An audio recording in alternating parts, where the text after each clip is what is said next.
Hello বন্ধুরা, ইতিপূর্বে আমি দেখিয়ে দিয়েছি যে খাজনা এবং খারিজ করার জন্য কিভাবে অ্যাকাউন্ট তৈরি করতে হয়। অ্যাকাউন্ট তৈরি করার পর আপনাকে এইভাবে একটি ইন্টারফেস আসবে, অর্থাৎ অ্যাকাউন্ট তৈরি করার পর আপনি অ্যাকাউন্টটা লগ ইন করার পরে এরকম একটি ইন্টারফেস আসবে। এরকম একটি ইন্টারফেস আসার পর আজকের বিষয় হচ্ছে যে আসলে আপনি কিভাবে খাজনার আবেদন করবেন, অর্থাৎ মূল রেকর্ড হতে। আজকের খাজনা আবেদনের বিষয় হচ্ছে মূল রেকর্ড হতে, অর্থাৎ RS পর্চা হতে আপনি কীভাবে খাজনা প্রদান করবেন সে বিষয়ে আজকে প্র্যাকটিক্যাল দেখিয়ে দিব। তো চলুন দেখি কিভাবে মূল RS হতে আপনি খাজনা প্রদান করবেন।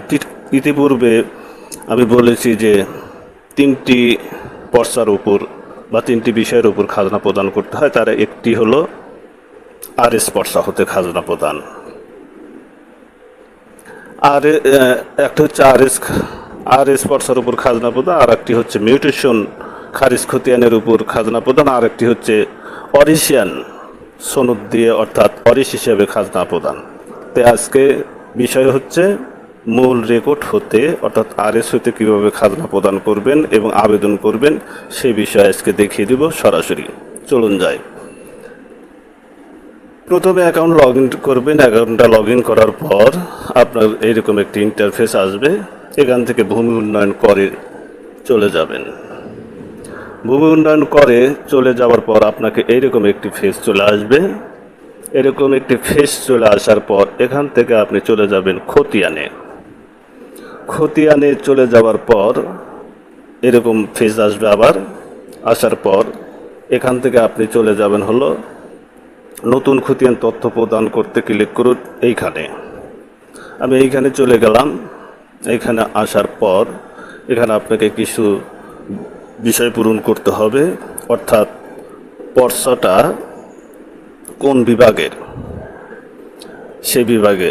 আমি আমার বিভাগ সিলেক্ট করে দিচ্ছি, জেলা সিলেক্ট করে দিচ্ছি।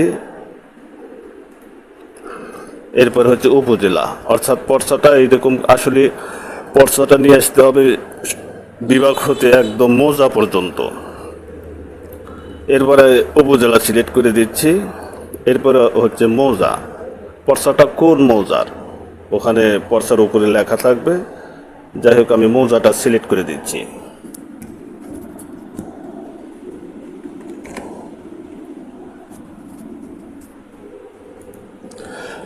মৌজা সিলেক্ট করার পর এরপর আসবে জরিপের ধরন। যেহেতু আজকের ভিডিওর বিষয় হচ্ছে RS পর্চার উপর আমি অর্থাৎ মূল রেকর্ডের উপর খাজনা প্রদান করব, সে কারণে আমি চলে যাব মূল জরিপে। এখানে আছে CS দিয়ারা RS হচ্ছে মূল জরিপ। আমি মূল জরিপের এখানে চলে গেলাম। RS খতিয়ান নম্বর এখানে আমি দিয়ে দিব।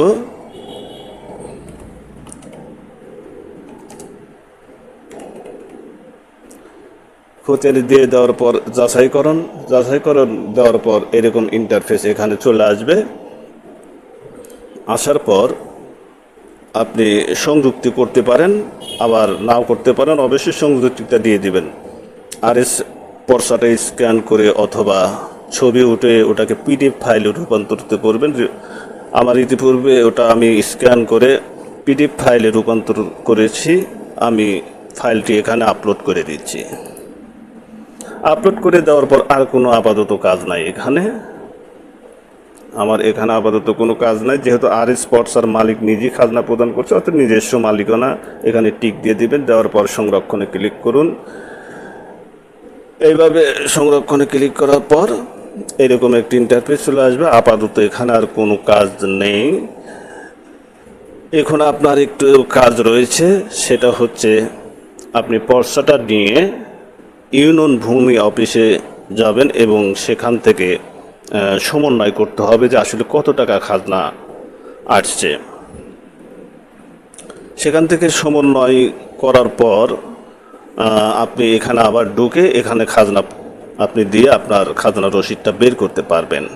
তো এখানে আর একটা বিষয় আমি বলে রাখি, আপনি যদি একবার খাজনা সমন্বয় করে প্রদান করেন তাহলে কিন্তু আর কোনো দিন আপনাকে সমন্বয় করতে হবে না। যদি আপনি ধারাবাহিকভাবে বছর আয়ারে আপনি যদি খাজনা প্রদান করেন তাহলে কিন্তু আপনি ঘরের ভিতরে বসে থেকে খাজনাটা দিয়ে দিতে পারবেন। শুধু সমন্বয় একবার করতে হবে এবং ধারাবাহিকতা ঠিক রাখতে হবে, যেন প্রতি বছরই খাজনাটা প্রদান করব। যাই হোক বন্ধুরা, আজকে আমার বিষয় ছিল আরএস পর্চা হতে কীভাবে খাজনার আবেদন করবেন। আবেদনটা অলরেডি কমপ্লিট। এখন ইউনিয়ন ভূমি অফিসের থেকে শুধুমাত্র সমন্বয়টা করতে হবে, আর কোনো আপাতত কাজ নেই। ওরা সমন্বয় করার পর ওরা বলে দিবে যে ঠিক আছে আমি সমন্বয় করে দিচ্ছি, এখন আপনার অ্যাকাউন্ট থেকে খাজনা দিয়ে আপনি রসিদটা বের করে নিয়ে নেন। যাই হোক, এর পরবর্তী ভিডিও আমি আপনাদেরকে অবশ্যই জানিয়ে দেবো যে কীভাবে আপনি খাজনার টাকাটা এখানে প্রদান করবেন এবং রসিদটি পাবেন। এই বিষয়ের উপর আমি আপনাদেরকে ধারাবাহিকভাবে দেখিয়ে দেব। তো বন্ধুরা, আজকে এই পর্যন্তই।